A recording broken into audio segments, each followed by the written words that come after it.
This video is sponsored by CellArt's playing cards.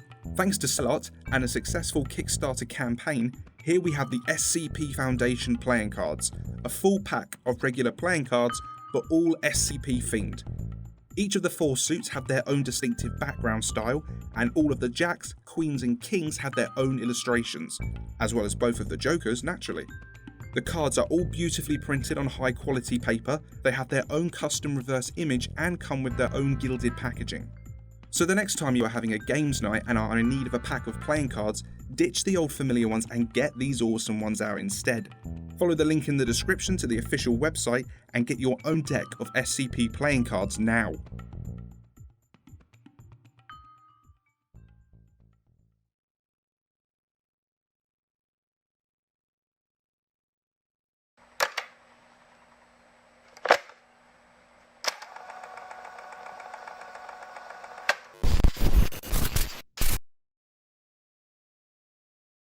Good day everyone and welcome back to SCP Illustrated, entry log 126.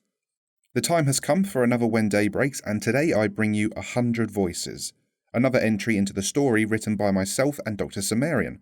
Be sure to go and check out his channel for more SCP content. Now in this one we are taking a step back from SCP places and instead focusing on just one everyday person trying to survive in the When Day Breaks world.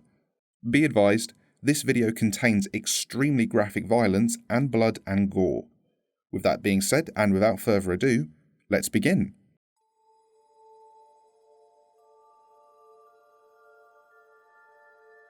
The following data release has been authorized by the following council members and administration staff.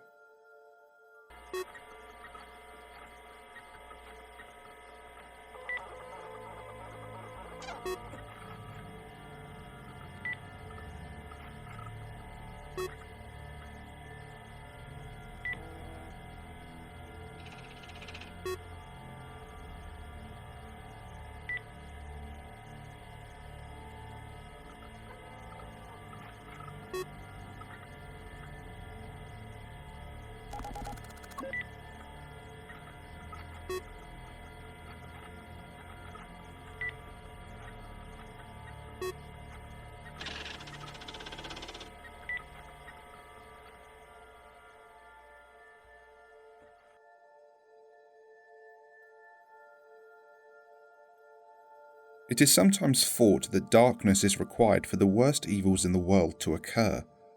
Of course, that is untrue. The worst things have all happened in the light. This city was no different. People came here like locusts from the east to live beside the ocean. They lived the rest of their lives there carelessly, but the sun saw it all.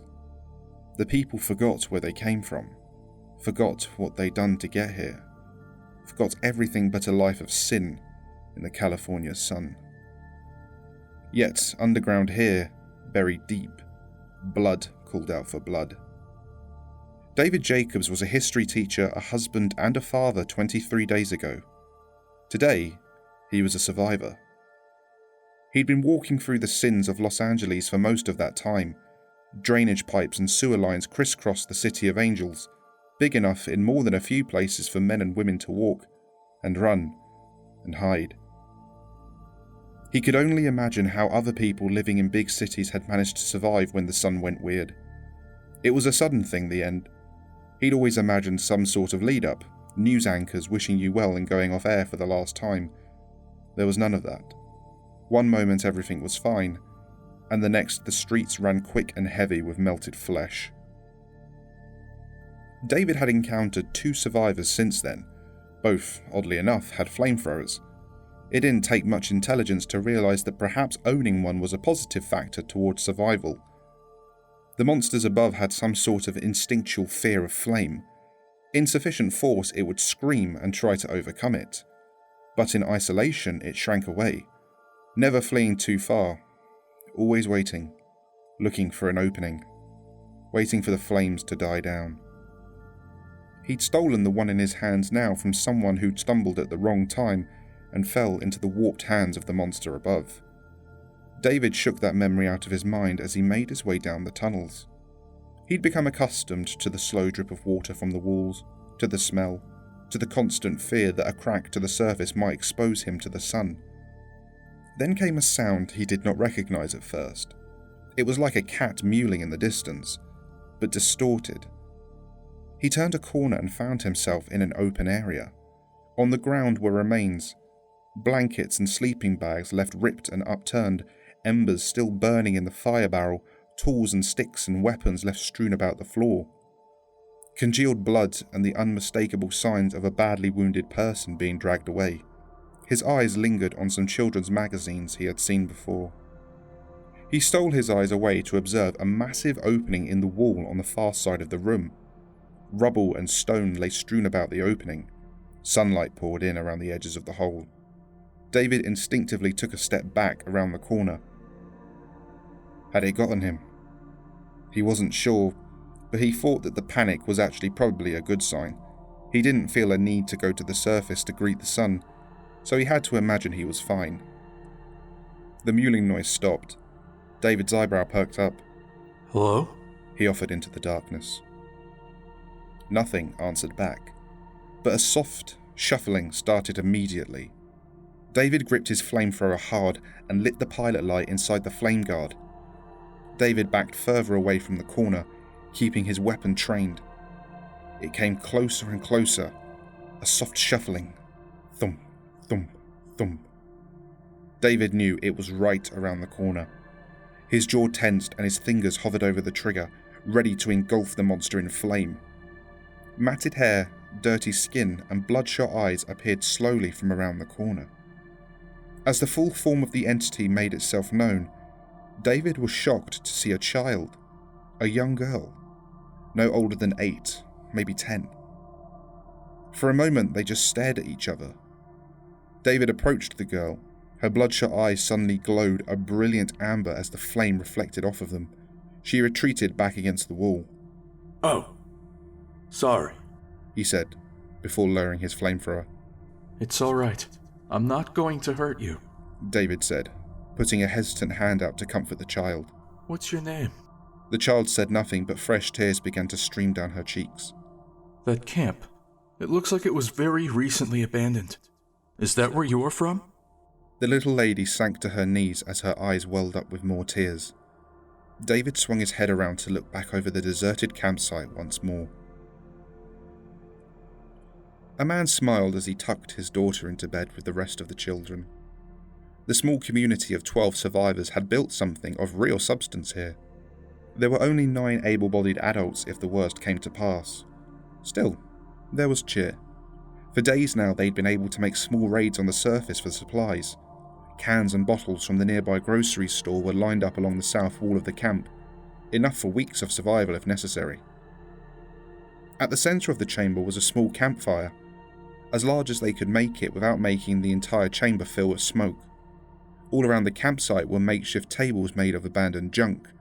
A table-sized wooden spool here, a hunk of metal with a flat top there. Small things that made it almost feel like home. On top of the wooden spool there was a chessboard with pieces already placed. Nearby, just off the floor, were a Monopoly board and a selection of books and magazines for the children. The scene was interesting to the single eye that had pushed itself through one of the nearby pipes. It then slowly poured out of the pipe, little by little before finally dropping down onto the pipes above the group. It slid along the cold metal, looking down on the group around the fire beneath it. The flesh rippled shades of yellow and orange as it slid its way further into the chamber. One man in particular stood out to it. He had a habit of swinging his head back when he laughed. It maneuvered itself just above the man and waited. Before long, another echoing round of laughter filled the campsite, and the flesh made its move. The round of laughter was interrupted by the sound of coughing and spluttering as the man dropped to the floor clutching his throat. Others rushed over to help but backed off quickly as they watched his stomach rapidly expand. His abdomen became momentarily distended before the man's torso exploded. The others stood there covered in blood and gore and watched in horror as the crimson body of a flesh creature rose up out of their former friend.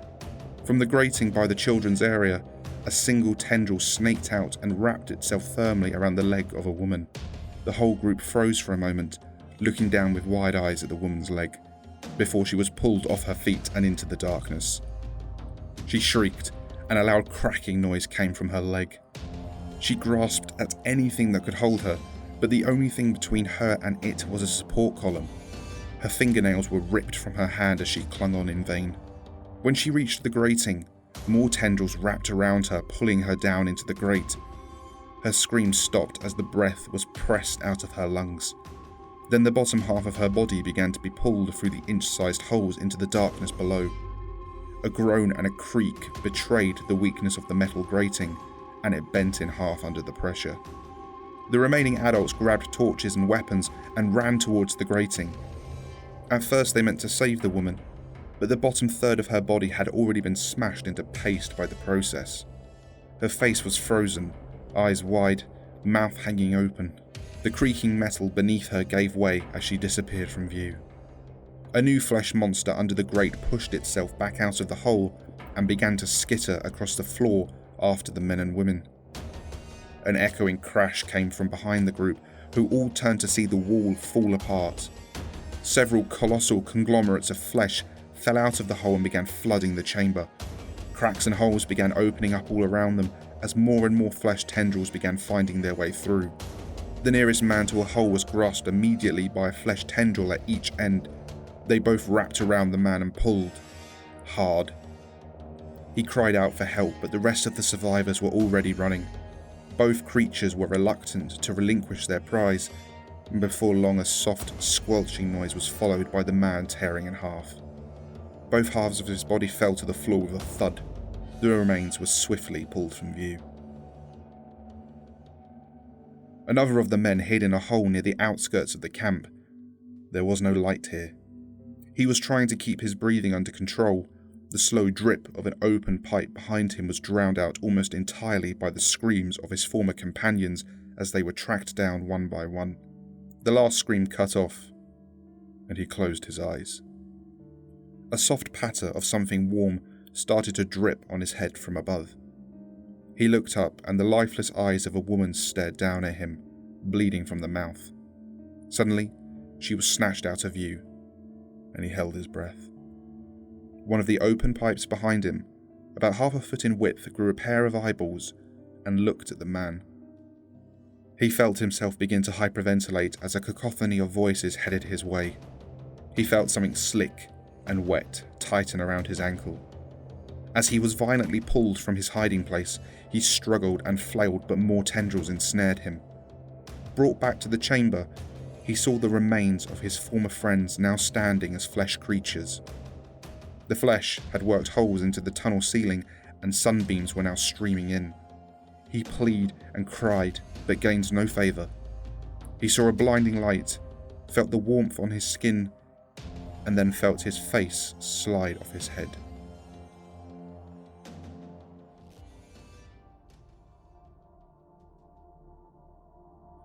David and the girl explored the campsite, pausing for a second by the small colourful sleeping bags. "Were one of these yours?" David asked. She sniffed, but remained silent. David began going through the various cans of food and bottled water. He stumbled in shock as a rat sprinted out of an empty can at his feet and carelessly knocked into one of the makeshift tables. Time slowed to a crawl as he watched a glass bottle wobble and then fall.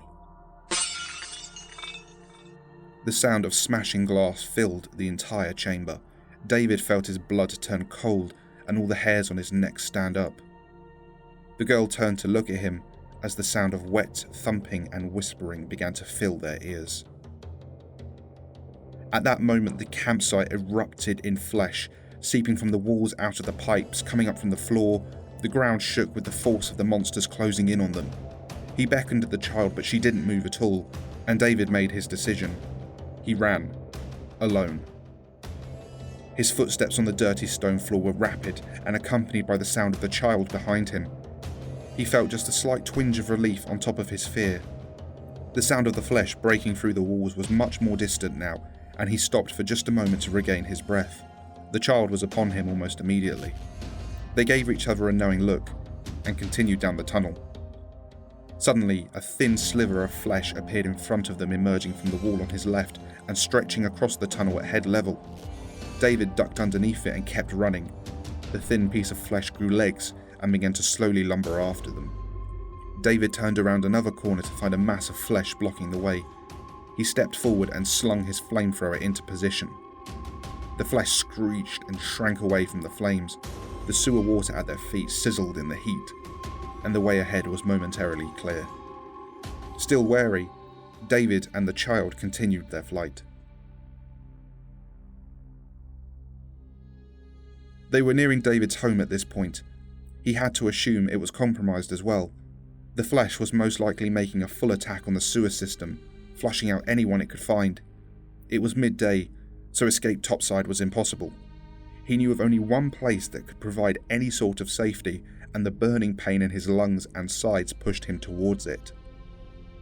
At the end of this hallway was a maintenance closet, big enough for both of them and fairly new. He couldn't recall if it had any cracks in the walls, but it definitely had no open pipes. This was his last fallback, and he'd stocked it with a few days' worth of food and water. If he could just make it to the night, maybe he could blaze a trail to the surface, and maybe some additional cloth protection would help protect him from the moonlight. Maybe. He opened the door, ushered in the child, and closed it. For a few minutes there was no noise at all. Then, just outside, a slight splash, almost not loud enough to hear. Then another. Then a chorus. David put his hand on the flamethrower trigger and aimed it at the door. The child was as far away from the pilot light flame as she could get in the corner of the room. David looked at the child and put a finger up to his mouth. He made a slight shushing noise, and the child nodded, crying silently. The smell in the room was a mix of cleaning chemicals, mouldy wood, sewer water, and the fuel from his weapon. No other light sources beyond his weapon illuminated the surroundings.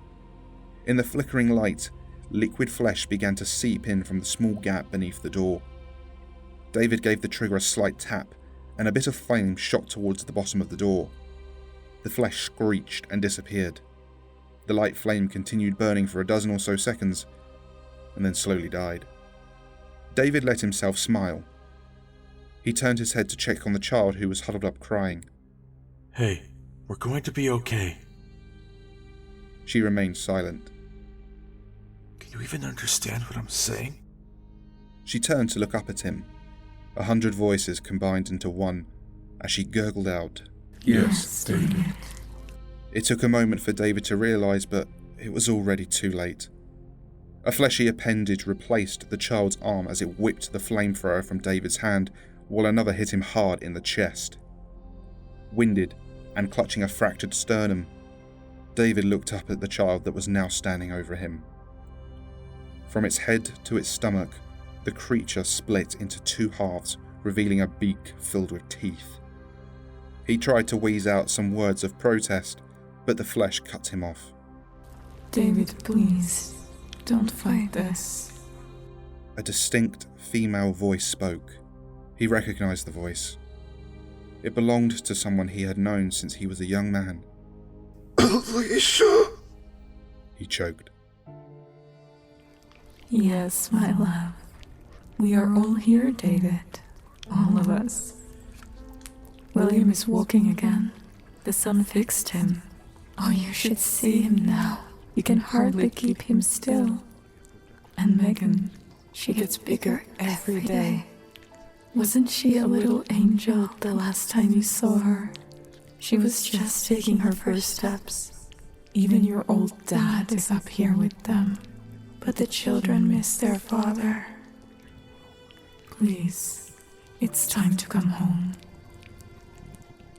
As he heard his children's names, he wailed and wept before the flesh. Reminded of the day he lost them. The day he lost them all. Fear, anger, sadness, and finally acceptance. Resigning to his fate, David dropped his head as the beak closed around him. The flesh didn't speak. It crushed the door from the outside, and the little girl monster walked out, dragging the dead man behind her. he was unceremoniously dropped to the floor before another flesh creature carried him away. Alicia's voice quickly melted into 100 others as the flesh child quickly returned to its previous form. Strands of flesh flattened to create hair, while white opal spheres filled the eye sockets. The low light of the tunnels had proven quite the boon to the flesh, though few, the unnatural features that did present themselves were always overlooked.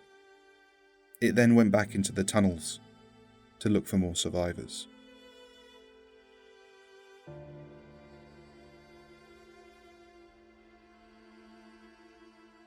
And that concludes 100 Voices. I hope you enjoyed this video. Be sure to like and subscribe if you did. Massive thank you to Lumi and Hydro for helping me with the voices in this video. And of course, a massive thank you to all of you for being so patient. This one took a lot of effort to get done. The next When Day Breaks will be here in February. The next video for this month will be the SCP summarised at the end of it. And then going into November, we've got some big SCPs coming out. Make sure you are following all the social media outlets for video updates, and of course, check out the shop to get your own posters and prints. All the links can be found below. And if you can't wait days and weeks for new material or want to support me, then consider joining the Patreon, Subscribe Star, or becoming a channel member. You get early video access, see all the sketches early, get Discord access, request your own sketches, get your name in all the videos, and so much more. And thank you to Generals Alert, Rick Trexon, Sam B, JT Walker, Andre Horizons, Jax Merrick, Alexander, Number of the Yeast, Dr. Soup, Rashad Arbita Soul. Big thanks to Kibara, Lenhox, Captain Core, Hunter Killer, Arctoast, Arctos, Shadow, Romulus, and the Commissar. And huge thanks to the administrators Kamana, Viger, Mr. Elsewhere, Gilbert, and Panzer. Thank you all so much for watching. I will see you all soon, and take care.